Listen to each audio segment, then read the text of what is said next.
Todos conocemos el brillo cálido de los arcos dorados como un refugio de comida rápida y rostros amables. Pero, ¿qué sucede cuando las luces del mostrador se apagan y solo queda el zumbido eléctrico de las freidoras? A las 3 de la mañana, la limpieza de la grasa y el olor a desinfectante industrial ocultan algo que no figura en el menú. Esta no es una leyenda urbana sobre cámaras frigoríficas. Es el relato de lo que ocurre cuando el servicio al cliente se convierte en una invitación para lo que acecha en las sombras de la zona de juegos. Lucas llevaba 6 meses trabajando en el turno nocturno de un McDonald's situado a las afueras de la ciudad, justo al lado de una carretera nacional que casi nadie usaba después de medianoche. Era el turno perfecto para alguien que odiaba a la gente, solo él, un cocinero silencioso llamado Marcos y el eterno pitido de las máquinas de papas. Esa noche, el ambiente se sentía pesado. Una densa neblina golpeaba los cristales del frente, haciendo que el exterior desapareciera por completo. Lucas estaba limpiando las mesas cuando escuchó el primer sonido, un golpe seco y plástico proveniente del Place, la enorme estructura de tubos y toboganes al fondo del local. «Marcos, ¿hay alguien ahí arriba?», preguntó Lucas por el auricular. «Estoy en la cámara, Lucas». «No hay nadie en el lobby», respondió la voz estática de su compañero. Lucas caminó hacia la zona de juegos. Las luces estaban a media potencia para ahorrar energía, proyectando sombras alargadas de los juegos infantiles sobre las paredes. Al llegar a la base de los toboganes, vio algo que le revolvió el estómago, un zapato de niño, pequeño y sucio, justo a la entrada del túnel de plástico. Lo ignoró, pensando que algún cliente lo habría olvidado por la tarde. Pero al agacharse para recogerlo, escuchó una risa. No era una risa infantil. Era un sonido agudo, forzado, como si alguien estuviera intentando imitar a un niño pero con cuerdas vocales oxidadas. «¿Quieres un juguete?», susurró una voz desde el interior de los tubos. Lucas retrocedió, su corazón golpeando contra sus costillas. Corrió hacia el mostrador y revisó las cámaras de seguridad. En el monitor de la zona de juegos, no se veía a nadie. Sin embargo, en el sensor de movimiento del drive-thru, una figura permanecía inmóvil. No era un coche. Era un hombre. Llevaba un impermeable amarillo, a pesar de que no llovía, y estaba parado justo frente al micrófono de pedidos. Lucas, tratando de mantener la compostura profesional, activó el audio. «Bienvenido a McDonald's, ¿puedo tomar su pedido?», dijo con la voz temblorosa. El hombre no respondió. Solo levantó la cabeza. Su rostro, iluminado por la luz mortecina del menú exterior, no tenía facciones claras, parecía una masa de piel pálida y estirada. El hombre señaló hacia la ventana del Place y luego, con una lentitud inhumana, empezó a caminar hacia la puerta trasera, la que daba a la zona de carga de proveedores. «Marcos. Cierra la puerta de atrás. Ahora», gritó Lucas por el intercomunicador. Pero Marcos no respondió. Solo se escuchaba un siseo metálico. Lucas corrió hacia la cocina. El suelo estaba resbaladizo por el aceite. Al llegar a la puerta de la cámara frigorífica, la encontró abierta de par en par. El frío era extremo, creando nubes de vapor en el aire. Dentro, colgado de uno de los ganchos de carne donde suelen estar las cajas de hamburguesas, estaba el uniforme de Marcos. Solo el uniforme. Vacío, pero goteando un líquido espeso y oscuro que no era ketchup. De repente, las luces de todo el local parpadearon y se apagaron. En la oscuridad total, el sonido de los freidores activos empezó a sonar como gritos distorsionados. Lucas buscó su linterna, pero antes de encenderla, escuchó el sonido de algo arrastrándose por los conductos de ventilación sobre su cabeza. Clank. Clank. Clank. Algo pesado caía desde el techo del área de juegos. Lucas apuntó su linterna hacia el lobby. Allí, sentado en una de las mesas centrales, estaba el hombre del impermeable. Pero ahora no estaba solo. Tenía una caja de Happy Meal frente a él. Con movimientos espasmódicos, el hombre abrió la caja y sacó un dedo humano. Lo dejó sobre la mesa con la misma indiferencia con la que alguien dejaría una papa frita. El hombre miró directamente hacia la luz de la linterna de Lucas y sonrió. No tenía dientes, solo una hilera de ganchos metálicos implantados en la encía. El gerente dijo que faltaba carne para el turno de la mañana, susurró el hombre, mientras empezaba a levantarse, sus extremidades estirándose más de lo que la anatomía humana permite. Lucas corrió hacia la salida de emergencia, pero la llave no giraba. Desesperado, miró por el cristal hacia la carretera neblinosa, buscando una patrulla o un alma caritativa.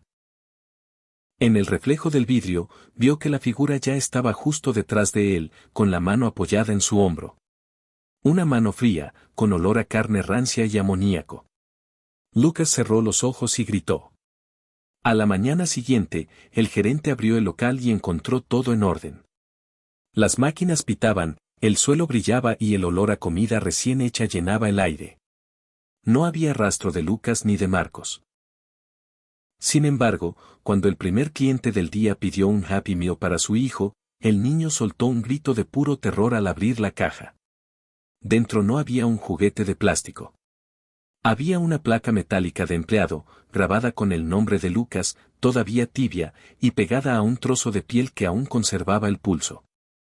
Si alguna vez pasas por un McDonald's de madrugada y ves a un empleado que no parpadea mientras te sonríe desde la ventana, no pidas nada. Porque en ese turno, tú no eres el cliente, tú eres el pedido. Hay un término en psicología llamado espacios liminales.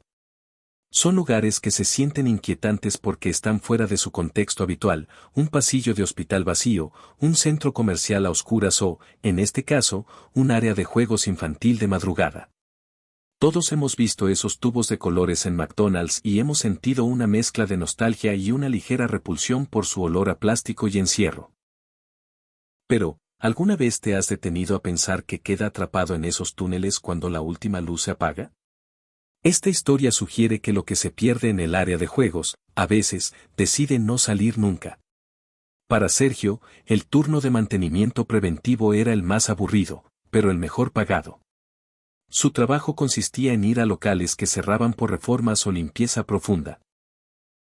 Esa noche le tocaba el McDonald's de la calle 42, un local antiguo, de esos que todavía conservaban la estructura de juegos masiva que llegaba casi hasta el techo del segundo piso. El gerente le entregó las llaves a las 11 de la noche y se fue. Asegúrate de limpiar los conductos del Play Place, le dijo. Los niños han estado quejándose de un mal olor. Sergio empezó con la cocina, pero el olor del que hablaba el gerente empezó a filtrarse. No era comida podrida. Era algo dulce y rancio, como leche cortada mezclada con sudor antiguo. Dejó las mopas y se dirigió a la zona de juegos. Al encender la linterna, los colores primarios de los tubos, rojo, azul y amarillo, parecieron absorber la luz en lugar de reflejarla. Se puso su mono de trabajo, una linterna frontal, y entró por la escotilla inferior del complejo de plástico. Al principio, era solo el sonido de sus rodillas golpeando el polímero. Pum, pum, pum. Pero a medida que subía hacia el tercer nivel de túneles, el aire se volvía más caliente. En una de las esquinas, encontró algo que lo detuvo, una pirámide perfectamente organizada de cajitas de cartón de Happy Meal, todas abiertas, todas vacías. Estaban dispuestas como un pequeño altar. ¡Qué asco! Los niños se meten en cualquier lado, murmuró Sergio para calmarse. Pero entonces, escuchó un crujido. Venía de la piscina de pelotas, 3 metros más abajo. Miró por una de las burbujas transparentes de plástico. En la oscuridad, las pelotas de colores se movían rítmicamente, como si algo grande estuviera respirando debajo de ellas. Sergio decidió salir. Pero al intentar retroceder, se dio cuenta de algo aterrador, el túnel por el que acababa de subir ya no estaba ahí. En su lugar, había una bifurcación que no recordaba haber visto. El diseño del juego parecía haber cambiado, o quizás su desorientación era tal que se había perdido en una estructura que no medía más de 5 metros de ancho. Empezó a gatear más rápido. El sudor le nublaba la vista. De repente, su linterna iluminó algo al final del túnel, un guante blanco, grande, de 4 dedos. Estaba tirado en el suelo, pero no parecía un juguete. Parecía una prenda de vestir real, hecha de una tela amarillenta y gastada. Escuchó un susurro que no venía de afuera, sino de las paredes de plástico. Todavía tengo hambre, Sergio. El corazón de Sergio se detuvo. Nadie sabía su nombre en ese local. Empezó a golpear las paredes de plástico con desesperación, pero el material, que normalmente debería ser rígido, se sentía blando, casi como carne. Los túneles empezaron a estrecharse. En un ataque de pánico, logró llegar a una de las ventanas de burbuja. Golpeó el acrílico con el hombro, intentando romperlo para saltar al lobby, pero al mirar hacia afuera, no vio el restaurante. Vio un vacío negro infinito, salpicado solo por el logo de los arcos dorados flotando en la nada, parpadeando como una estrella moribunda. Sintió algo rozar su tobillo. Una mano fría y extremadamente larga, envuelta en una tela amarilla sucia, lo agarró con una fuerza mecánica. «¡Suéltame!», gritó Sergio, pateando hacia atrás. Sus pies golpearon algo que se sentía como un rostro, pero la textura era de látex viejo. Unas risas grabadas, como las de un comercial de los años 80, empezaron a sonar por los altavoces ocultos del área de juegos, distorsionándose hasta convertirse en un rugido eléctrico. Sergio nunca salió de los tubos. El equipo de limpieza que llegó a las 6 de la mañana encontró el local perfectamente limpio, pero notaron algo extraño en el área de juegos. En la parte superior, dentro de una de las burbujas de plástico más altas, había una nueva figura decorativa. Parecía un maniquí de un empleado de mantenimiento, tan realista que se le podían ver los poros de la piel y el rastro de sudor seco en la frente. Lo más inquietante era su expresión de terror absoluto, grabada de forma permanente en su rostro de cera. El gerente decidió dejarlo ahí, pensando que era una broma de la empresa de marketing. Sin embargo, esa misma noche, mientras cerraban, los empleados escucharon un sonido de golpeteo rítmico desde el interior del Place. Pum. Pum. Pum. Al acercarse, vieron que el maniquí ya no estaba en la burbuja superior. Ahora estaba en el nivel de abajo, un paso más cerca de la salida. Y en su mano de plástico, ahora sostenía una pequeña tarjeta de empleado que decía, «Próximo turno, el tuyo». Si alguna vez llevas a un niño a jugar y notas que se queda mirando fijamente hacia lo más profundo de los túneles oscuros, no le pidas que salga. Si lo haces, podrías ver lo que él está viendo, una mano de guante blanco haciéndote una señal para que entres tú también. Si alguna vez has trabajado en comida rápida, conoces el sonido.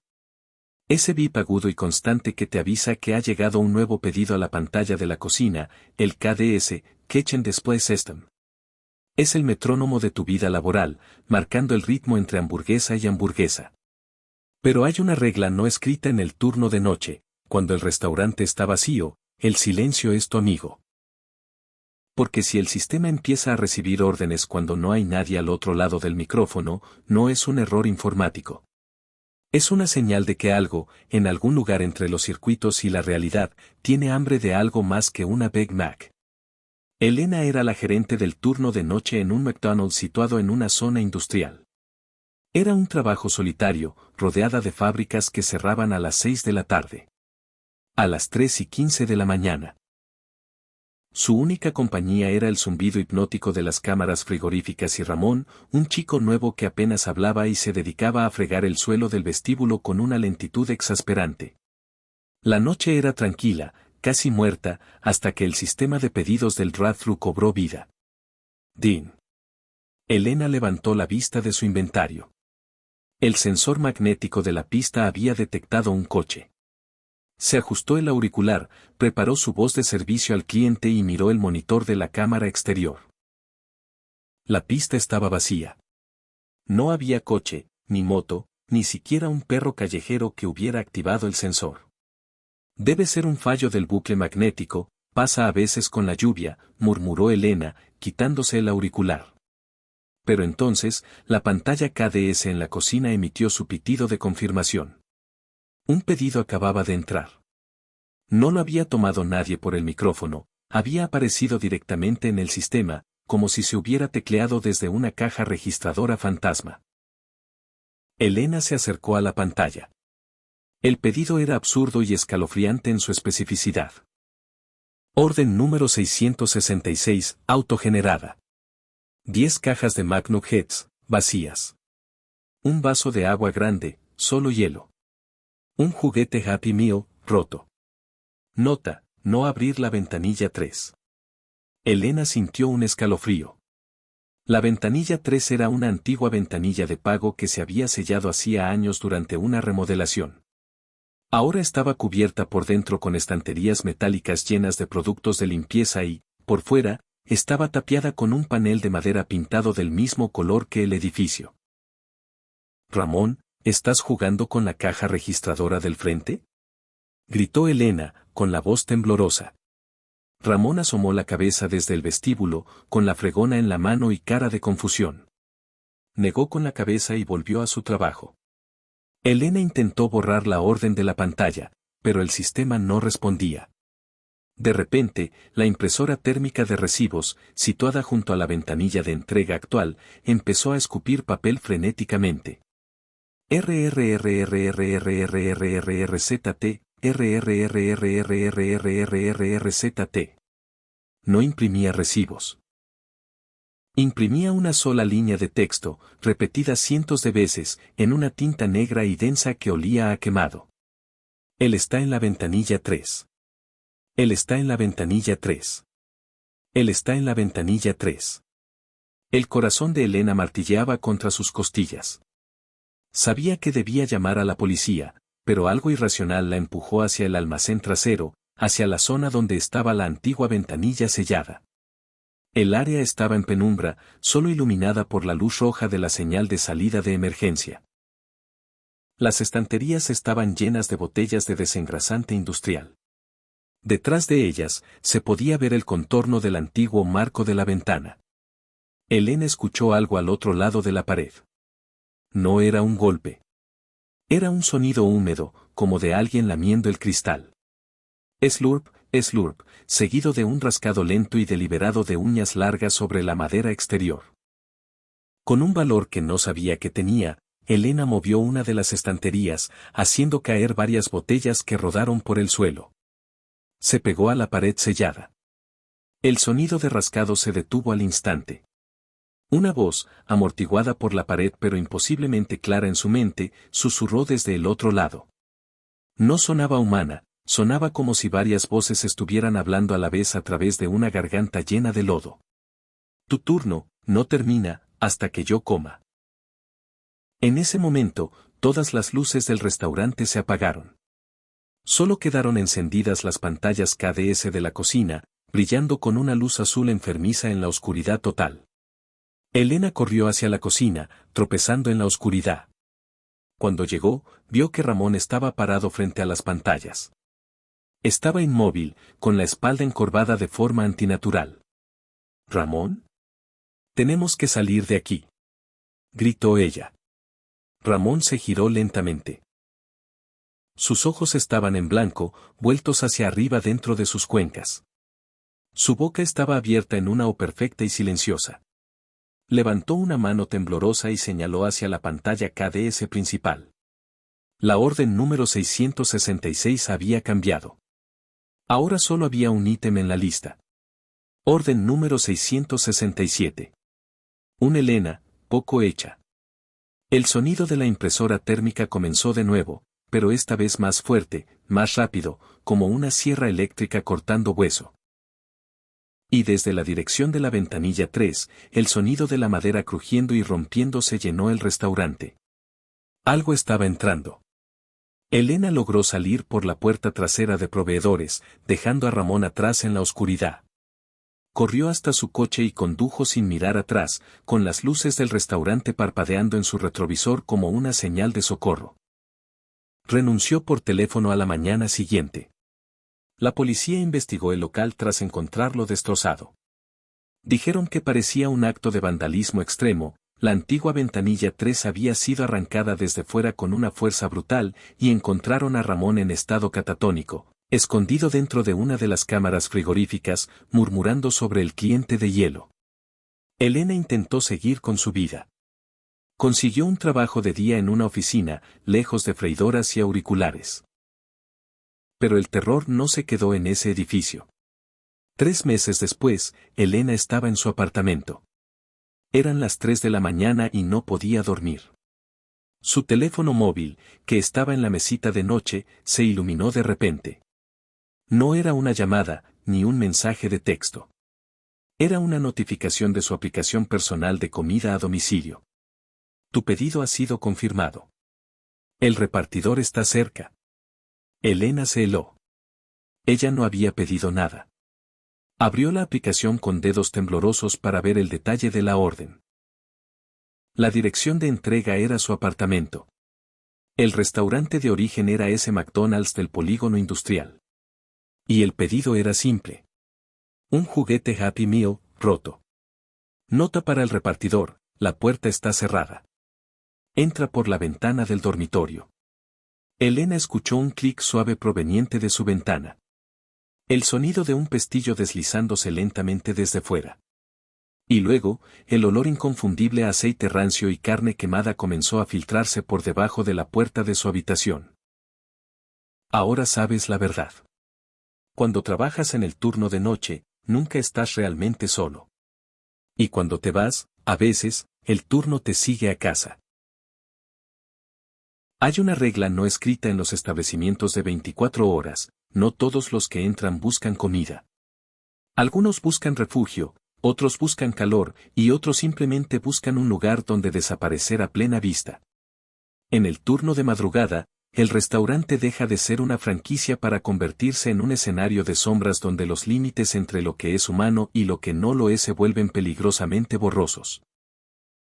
Esta historia explora el terror de darse cuenta de que, a veces, la persona que lleva horas sentada al fondo del local no está esperando a nadie, te está esperando a ti. Mateo trabajaba en el McDonald's del centro, un edificio antiguo con techos altos y un sótano que funcionaba como almacén. Su turno era el de 11 de la noche a 7 de la mañana.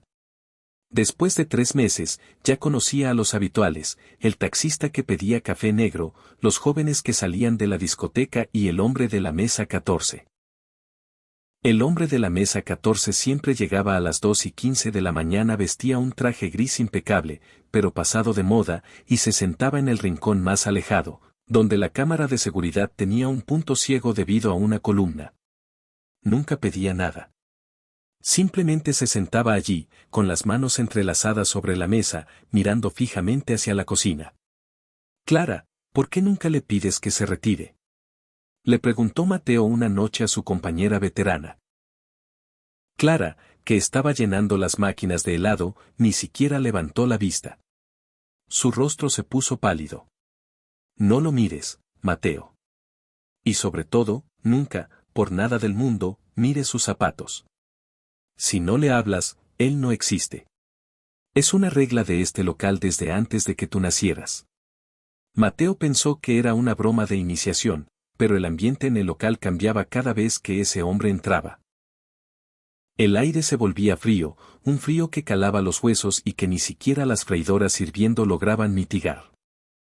Una noche de martes, Clara no fue a trabajar por una supuesta gripe. Mateo se quedó solo con un cocinero nuevo que no salía de la parte de atrás. A las 2:15 de la mañana en punto, la campana de la puerta sonó. El hombre del traje gris entró y, con pasos pesados y rítmicos, se dirigió a la mesa 14. Mateo, sintiéndose valiente y harto del misterio, decidió romper la regla. Agarró una bandeja con un café sobrante y caminó hacia el rincón. A medida que se acercaba, notó un olor extraño. No era comida, era el olor de los libros viejos y la tierra húmeda. Caballero, no puede estar aquí sin consumir, dijo Mateo, dejando el café sobre la mesa. El hombre no se movió. Su piel tenía una textura extraña, como si fuera de cera que se está derritiendo muy lentamente. Mateo, por puro instinto nervioso, bajó la mirada. Y vio los zapatos. No eran zapatos. Eran pies humanos desnudos, pero la piel estaba cosida directamente al suelo del restaurante con gruesos hilos de pescar negros. La carne alrededor de las costuras estaba necrótica, pero no había sangre. Mateo retrocedió un paso, sofocando un grito. El hombre levantó la cabeza por primera vez. Su rostro era una máscara de dolor congelado, sus párpados habían sido removidos y sus ojos, secos y nublados, se clavaron en los de Mateo. Llevo esperando el relevo desde 1974, dijo el hombre. Su voz no venía de su boca, sino que parecía vibrar desde el suelo mismo. El contrato dice que el último en hablarme se queda con el sitio. Mateo corrió hacia la cocina, pero el suelo parecía estirarse, como si el pasillo del lobby fuera ahora de kilómetros. Escuchó un sonido de desgarro detrás de él. ¡Zas! ¡Zas! El sonido de hilos rompiéndose. El hombre se estaba levantando, arrancando su propia carne del suelo para caminar. Se encerró en el cuarto de cámaras, respirando agitadamente. Miró el monitor de la mesa 14. El hombre ya no estaba allí. Mateo revisó las otras cámaras, la cocina estaba vacía, el drive-thru estaba vacío. Pero entonces, escuchó un golpe suave en la puerta del cuarto de cámaras. Toc. Toc. Toc. Olvidaste tu uniforme de gala, Mateo, susurró la voz vibrante tras la puerta. Mateo miró la pantalla de la cámara que apuntaba directamente a la puerta donde él estaba. En el video, no había nadie frente a la puerta. Estaba vacía. Sin embargo, los pomos de la puerta se movían hacia abajo con una fuerza invisible, y la madera empezaba a astillarse desde afuera como si alguien estuviera clavando agujas de pescar a través de ella. Mateo fue encontrado a la mañana siguiente por el gerente. Estaba sentado en la mesa 14. No respondía a estímulos, no parpadeaba y su mirada estaba perdida en el infinito de la cocina. El gerente, suspirando con una resignación aterradora, llamó a una línea privada que no era la de emergencias. Tenemos otro, dijo por el teléfono. Sí, el joven. Parece que no escuchó las advertencias de Clara. Traigan el hilo negro. Hoy en día, si visitas ese McDonald's de madrugada, podrías ver a un joven empleado sentado al fondo. Parece muy trabajador, muy quieto. Pero si te fijas bien, notarás que nunca se levanta para ir al baño, ni para descansar. Y si por un error del destino dejas caer una servilleta y te agachas a recogerla cerca de su mesa, verás que sus pies están fusionados con las baldosas. Él te mirará con desesperación, rogando en silencio que le hables, que le preguntes algo, lo que sea.